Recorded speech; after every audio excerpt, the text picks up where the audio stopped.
point out that every realtor in Lynchburg has their picture on a billboard. So people probably recognize the Hire Tina Fryer, right? Good. They probably That's the recognize that idea. word.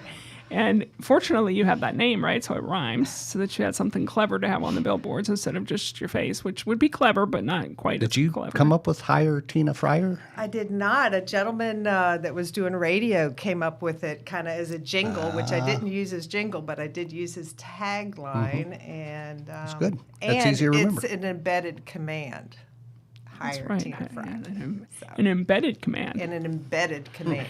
Yes. And so people probably would recognize your face from seeing you on the billboards and know that you're one of the real estate agents that's done very well in this community. But they may not know that you're a Patrick Henry Family Services board member. They may not know that you've been volunteering with us and been engaged with us for a long time. So I want to start out with, what is your why? Why would you step into a situation where you were working with us at Patrick Henry, and how long ago was that you made that decision? So, my why is my love for Jesus Christ and for his mission. And I have a quiet time every morning, and I may talk to Jesus and pray over things, but I also sometimes read books. And the book that I was reading at the time, which was 20 years ago, was The Purpose-Driven Life. And when I finished that book, I felt very strongly that I was being led to, I had served my church. I had been a Sunday school teacher. I had, led VBS. I had done a lot of things in my church, but I really hadn't done much in the community. And I actually thought with my middle child that God had said, you really need to be doing more in the community. And when I finished this book, I just was super strong that I was like, you need to do something in the community. And I'm like, what? What should I do? Where do I even start? I don't even know. So my daughter at the time was young, 10 or 12 years old. I wanted to do it with her. I feel like we do so many things in sports and AAU and, all these things. But this was actually probably the most meaningful thing that I did with any of my children is doing this. But we were driving by a sign that said Patrick Henry Girls Home. It was the Bedford sign that turned you left off of 460. And my daughter had said, I want to do something with my age group. If we're going to do this and we're going to do it together, I want to do it with girls of my age. So I saw that and I was like, I'll give them a call. That was it. But what I love about that story is that I feel like it was all God-led. Like it was the Spirit. It was nothing that had, he just said, okay. So, so. That's pretty cool. That's how it started. So today I got a time-lapse thing on Facebook reminding me of something I those are posted fun. 8 years ago. Liam, could we pull this up? Because it kind of, it's not a picture of the other one, please, Liam. That one, there we go. So that was 8 years ago with the Girls Cottage down on the main campus of Patrick Henry Boys and Girls Home at the time. And this is Easter time, so this couple is bringing some chocolate-covered Easter eggs to all the girls, which they loved. It was her tradition, one of the many holiday traditions where people came and blessed our kids. But it would have been kind of that age group, right? You were volunteering at the Bedford Cottage. Claudia, you kind of remember some of these days. It was. I do. I've been here 7 years, so that would have been about a year before I came. And so I came, and the campus was where I had my office. And I remember lots of different times of being in the cottages, or I remember one time the three boys that Bambi and Nick had in the cottage. It was Malcolm, Chase, and Mikey had gone out and found these flowers, and they brought them into my office. They interrupted my day, and they presented me with these flowers, and I took some pictures. And just those kind of moments with the kids. There was a lot of other messy stuff that comes with this job, that comes with this space, and we're going to hear more messy. But just the joy of the interaction with the kids and seeing that even with what they'd been through and even the challenges they had, they were still full of life and eager to connect and loved the attention that we put on them. So I have lots of good memories of beach trips and fun time spent with the kids. Yeah. So sometimes I'm asked, because I'll tell a story of how much I enjoyed my time with those kids. I lived on the campus, so I saw them all the time. I could look out my window and watch them play, interacted with them all the time, and in good times and in bad. And sometimes people ask, well, why would you want to move away from that type of ministry? And the answer is what was best for the kids is not necessarily what I enjoyed the most about it, right? And so Right. while we provided good, safe place and taught character and work ethics and these kind of things, kids ultimately need kind of more permanency and connection and family. So that's part of why we moved off there. And so you started volunteering at the Bedford Cottage, Yeah. right? Kind of tell me what was that original experience like? Okay, so I make the call. They put me in touch with the house parent. Yeah. I think we're going to go there and do some kind of tutoring, after school. So I get there, and the house parent is 21 years old, and I think the oldest girl in the cottage was 17. She was 3 or 4 years older. And she's like, Tina, that's great that you want to tutor, and yes, we can do that. In passing, she said, I don't know how to cook. And I'm feeding 8 people, 9 with her and her husband. And I was like, well, I know how to cook. I've go. been cooking. I cook for my family 5 days a week. So it evolved into me bringing a lot of the ingredients, coming up with recipes, cooking the meal.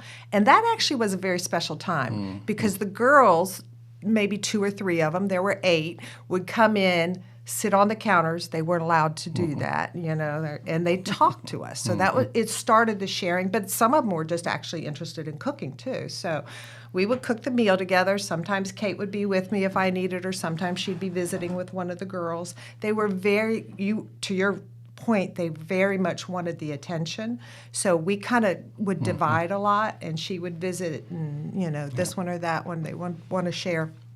So anyways, we cook the meal, and then we'd do a devotion. Afterwards, we'd spend 45 minutes. I usually would prepare the devotion, and then we'd usually stay for another hour. And then my special time with my daughter was the ride home. And those were such precious moments of what someone had shared with her, but also watching her just develop that heart. And she's now gone into different ministries and helped with different things and done a whole world missionary trip for a year and visited 11 countries and that. But I know that at 12 years old, this was also growing that seed. Yeah. It's all about connection, isn't it? Yep. Yeah. But I'm just saying the benefit was also for, me and for my daughter.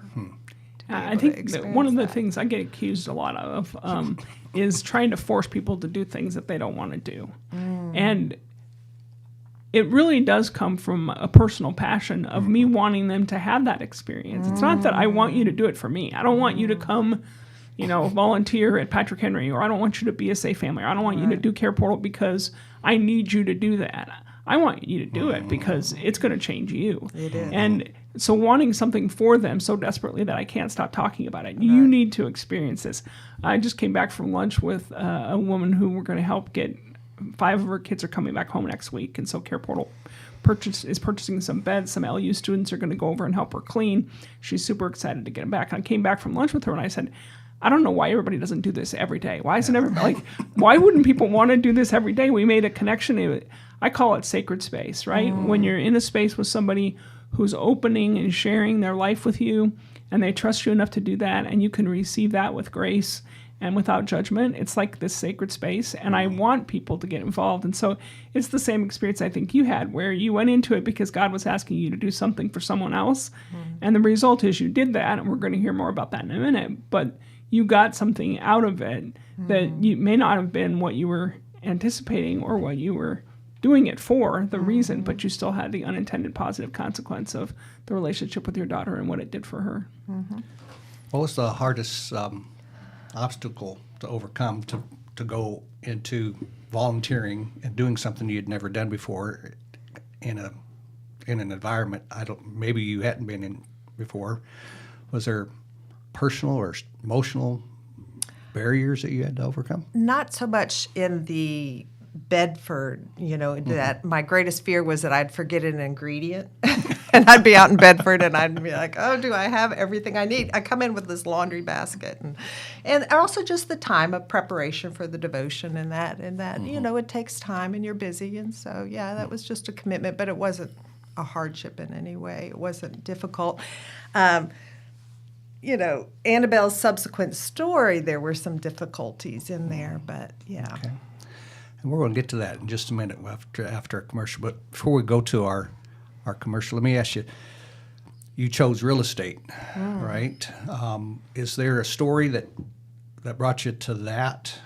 Is that also a calling on your life? And did anybody nurture a sense of volunteerism or connection, or where did that come from? And does one have to do with the other? Yeah.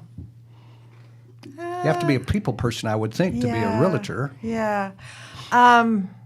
So with the birth of my third child, I wanted to give up a full-time job and have more flexibility in my schedule.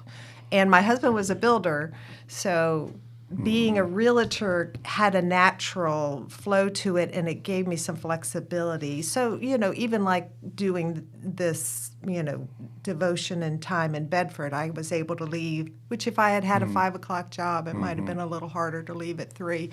But I really got into real estate because Ed was a builder and because we had used realtors in the past, and we didn't really understand why some houses sold and some didn't. And so it ended up helping his business. And I honestly just did his business for the first decade. I only sold his houses because my kids actually didn't. I was there at 3 o'clock when they got off the bus, and I was fully present with them when they were there. And I did cook dinner most nights. So it was a good fit for what we were doing at the time. And then it's grown into a lot more. Yeah, obviously into a lot more. So cool.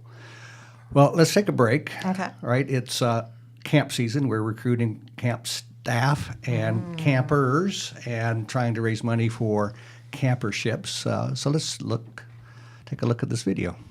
My first year here, we only did day camp, but I was a counselor. We were able to run the high ropes course that year, and I was with our programming coordinator, John. We were up there on the last platform that you get to, then you go off on the zip line. And we were the 2 people getting them ready, hooking them up, getting them from the last element of the course. There's this little boy, he was an elementary schooler. He did not like heights, but he got up there anyway. And he was so nervous. He was panicky. He was going over the last wire, and he was not having it. He was having a rough time, but he got over to me and John, and we just got to sit down and have a conversation about, hey, I get it. I've been scary too. I've been panicky. He was telling me about some of his history and things that he struggled with, and as someone who has also struggled with those things through my childhood and my adult life, anxiety and depression, being able to tell him like, hey, you're not alone. And we were up there in this tree, and I was showing him the harness and getting him connected, and he was scared, like, is this gonna hold me? How does this work? And we got to have a conversation about God in a tree on a zip line, because I told him God knew when he made everything that we were gonna be using this tree for this exact purpose, and he made it strong enough that it was gonna hold us. And you can trust this harness, you can trust me, you can trust this platform, but most importantly, you can trust God. I remember I was tearing up, and I looked at John, and we just smiled at each other, and he finally went off on the zip line. And I just sat there like, this is why we do what we do every day. This is why we do camp, because where else are you gonna have a conversation in a tree 30 foot up in the air about trusting God with a little kid? And that's why God puts us in these places as counselors, as K crew, as counselor coordinator, to have those conversations that otherwise might not happen. I'm gonna cry talking about it.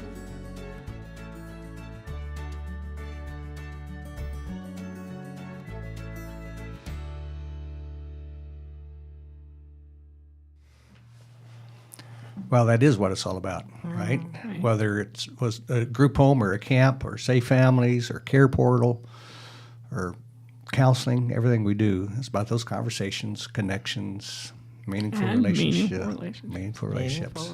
So when you put together the Vision 30 video, you intentionally said the one way that you get out of the bad river, the second river, into the healthy river is through meaningful relationships. Yep. Why was that important for you to put that in the video? Well, because I think it's the crux of everything that we're trying to do with Vision 30 and with Patrick Henry is to help people understand that there is a jump from being in an unhealthy situation, and it's not a program, it's not a transaction, it's not a fill out this form and get this, it's not a paid professional, it's a meaningful relationship, and sometimes that meaningful relationship includes a relationship with God. But most people don't have a meaningful relationship with God without a meaningful relationship with a human being first. And so getting from that river, which is a river of dysfunction and pain and struggle, into a healthy situation requires a guide, and that guide is somebody that cares enough about you to have a meaningful relationship with you. And I don't think there's any other way to get from one place to the other by yourself. Yep. So I was sharing that concept with the trustees at our last trustees meeting. And Tina, you were about ready to go out of your seat. You were just getting, I could see the energy, right? She was like, and so you turned your phone and you showed me a picture and you said, that's a meaningful relationship. Can you tell the story? Yeah. It has to do with a girl in Bedford Cottage, right? So her name is Annabelle Cassidy, and I've known her since 7th or 8th grade. It's a 20-year relationship at this point, and I wanted to share with Robert the win of her recent graduation from VCU. And I am so proud of her, and it has been such a long journey for her. And we have a picture of it right now on the screen. And, you know, that's my husband, Ed, and we, she is one of the 3 girls from the home that I have really stayed in touch with. So there were probably 8 girls, and 3 of them, you know, even as they've gone through life, have stayed connected to me. And it's been really lovely. And, I wanted to share that win of what had recently happened. So Annabelle's story is that, you know, we would go every week, and she and I would spend time. She'd spend time with Kate, and I believe her junior, senior year, she left the home, and she was couch surfing. And she had called me and said, you know, it's my senior year. It was her senior year. I'd like to come live with you. And I was actually terrified because I was like, if I say yes to Annabelle, then is all the girls going to leave the home and want to come live with Tina Fryer? Like, that was my vision. So I actually called the house parent, or I actually called Kelly Wolfhanger. And I was like, Kelly, Annabelle's couch surfing. I don't think she's in a safe place. You know, like what, you know, she's asking me this question. Safe Families didn't exist then. Right. Oh my gosh, I wish Safe Family has existed, and I'm completely think we are moving in such a great direction with that, and I'm a huge proponent of Safe Families.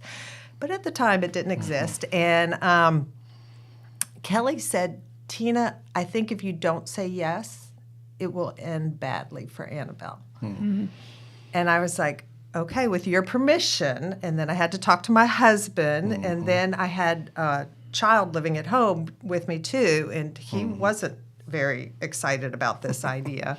And it's like, what? So she did live with us her senior year, and I felt like it was super important that she stayed her senior year in the same school. So I'm driving from Forest to Rustburg, and just craziness in my day, you know, getting her to finish her senior year. She almost didn't graduate.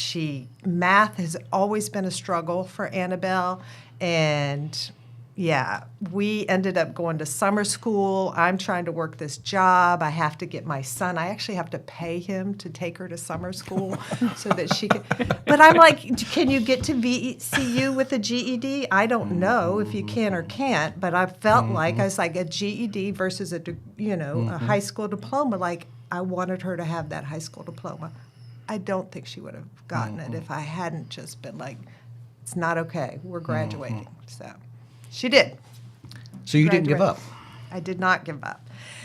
So from there, she worked and went out on her own and started with community college, went to community college basically 2 years, but her 2 years, because she was mostly self-supporting. She has a small loan, but she's pretty much done this process by supporting herself. I think I did 1 or 2 semesters for her. I don't know exactly, but she did a lot of it, just taking 1 or 2 classes at a time, or 3 or 4 if she could, manage it. And it was always her goal to get VCU. She wanted to get to VCU. She's in Richmond right now, and that was her graduation picture. And now she's looking for a job, and I'm going to review her resume, and she's struggling with that whole first professional. So anyone in Richmond that needs a business major, she'd like to have her first true professional, non-food service, she's done all kinds of things. So, yeah. Yep. And so my guess is that walking alongside her was not always a walk in the park. It wasn't always easy. And I think we've talked about this before on Community Connection, that we get this idea as Christians, God asked me to do something, and so I say yes, and it's going to be easy, and it's going to go smooth. So it doesn't sound like it went perfect every day. It didn't, and she definitely did things that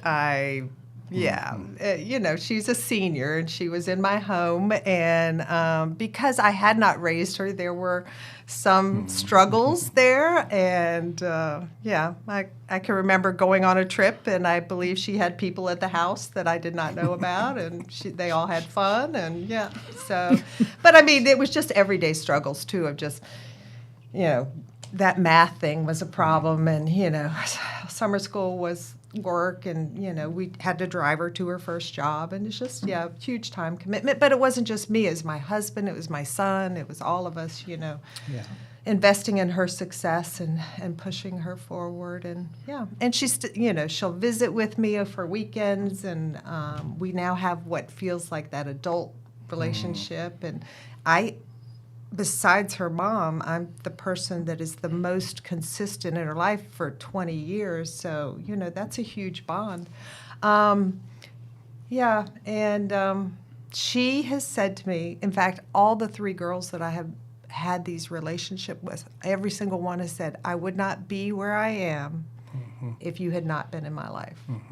And when I think about it, I'm like, Annabelle's was a bigger commitment, but really the rest were that one day. It was one evening a week when we can do where we bring a child into our home, but we also can be mentors.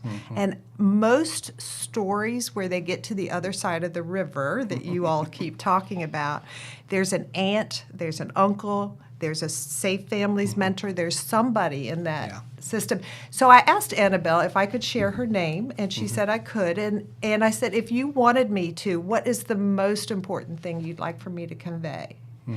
And Annabelle said, the most important thing is that when you do it, you really mean it. And I do think that means that you are doing this for, God's purpose, but also that you're consistent, that you stay in for the long haul, and that you're consistent.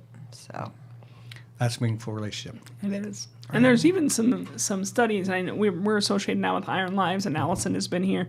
And there are even some statistics that are saying that mentorship that lasts less than a year is actually more harmful for kids than not having a mentor, because they need that consistency. And a year is nothing in the development. Another loss for them, right? Right. And it just becomes one more loss for kids who have childhood trauma or whatever. And so those long terms, it's a big ask for people. But when you boil it down to how many hours a week is Annabelle taking of your life right now, it's it's a few texts now and then, it's a phone call, it's a weekend here and there, and I look forward to it. I mean, she comes for Thanksgiving, and she makes a great mac and cheese, and she didn't come last year, and I was like, what? We can't have your mac and cheese. So it isn't, but that full year was a lot, and then Yeah, but yeah. But I think a lot of people think, I don't have time to commit to this forever thing. But with any relationship, it's just the consistency of a little bit for a long time, as opposed to, Yeah. you know, like with the other two girls, it wasn't a whole full year of your life. It was just consistent, being part of who they are, and having the social capital that they might need at a certain period in their life that their own family doesn't have. And that's, Yes. you know, the whole concept of bridges out of poverty is if a person's going to go from poverty into and move out of it, they have to be associated with somebody who can teach them the things that their family can't teach them because they don't know them themselves. And I think, you know, Annabelle's sending me her resume right now. Yes. And I'm happy to look at it. And I may actually ask, you know, a different family member to help me look at it. But I agree. And, you know, first car purchases and Yes. just, All those things. you know, getting your FAFSA forms filled out. But I have to give Annabelle tons of credit. And I do think that, you know, she did those things. You know, she kept those appointments. She filled out those forms. And that's why I think it's such a huge success story for Annabelle, really. Right. Yeah. So how does a person become a mentor today at Patrick Henry Family Services? We don't have boys and girls homes. We don't have that kind of initial connection, but we can still have those connections, right? Yeah, so we have lots of opportunities in different ways to be mentors. You can be a safe family friend, which is mentoring the adults, the parents of the people who are placing the kids. Some of our safe families' children, we hook them up with mentors. We have a lot of kinship providers, Yes. maybe grandparents who are raising their grandkids who say, man, if there was a mentor in the life of this kid, that would really help us to raise them, because we're, you know, some of them are getting 4 or 5 grandkids at the same time and trying to just make it day to day.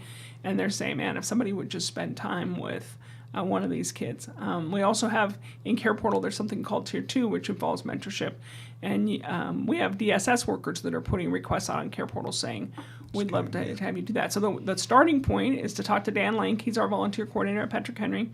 And he will help do your background check, because we want to make sure you're safe. Absolutely. And then once that happens, you can get started and get trained with whatever program you pick. So he can show you the buffet and let you choose whatever touches your heart. We try not to micromanage the Holy Spirit when it comes to help people deciding how they want to get involved. So he'll show you a variety of opportunities, and then you get started that way, and then he'll refer you to a program. We use volunteers at camp. So we have lots of different opportunities. And we would encourage folks to get involved with the other mentorship types programs that are in Lynchburg, right? Right. It doesn't have to come through us. You mentioned Iron Lives. That's a good one. Big Brothers, Big Sisters. Big Brothers, Big Sisters, right? There's places and folks out there already doing that with different groups of populations in kind of different ways. So plenty of opportunity, and folks will mentor you through the mentorship, right? Right. So And remember, not only will lives be changed, but you will never be the same. real quick, what is her degree in? What is she hoping to get a job in? Business. In business. And she'd be amazing in sales. Would she? She All would right. be amazing in sales. But business, and she's got a lot of, you know, pull yourself up by the bootstraps. Somebody energy. watching this. Exactly, Richmond, right, Virginia. in Richmond. Okay.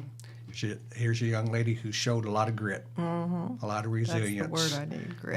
And willingness to learn. Right. I see Tina Fryer's DNA being transferred in, right? You just make Right, it happen. you're right. Make it happen. Yeah. Thank you so much, Tina. You're welcome. For saying yes all those years ago by just looking at a sign and saying. But I I love the love the Holy fact that Spirit. you pulled your family in on that, right? It was a family thing. So thanks for that. Thanks for saying yes to Annabelle. All the times that she needed a yes. Never gave up. Never Just gave would up. not give up on her. Absolutely. And thanks for serving as her trustee. Yep. My privilege. Thank you so much. Yep.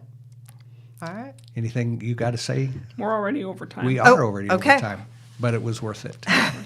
Hey, it was wonderful, wasn't it? So we'll see you next Thursday on Community Connection.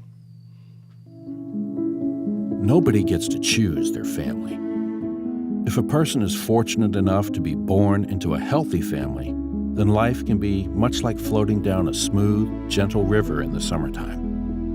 But an unhealthy family is like a dangerous river, filled with rocks, debris, and fast-moving water.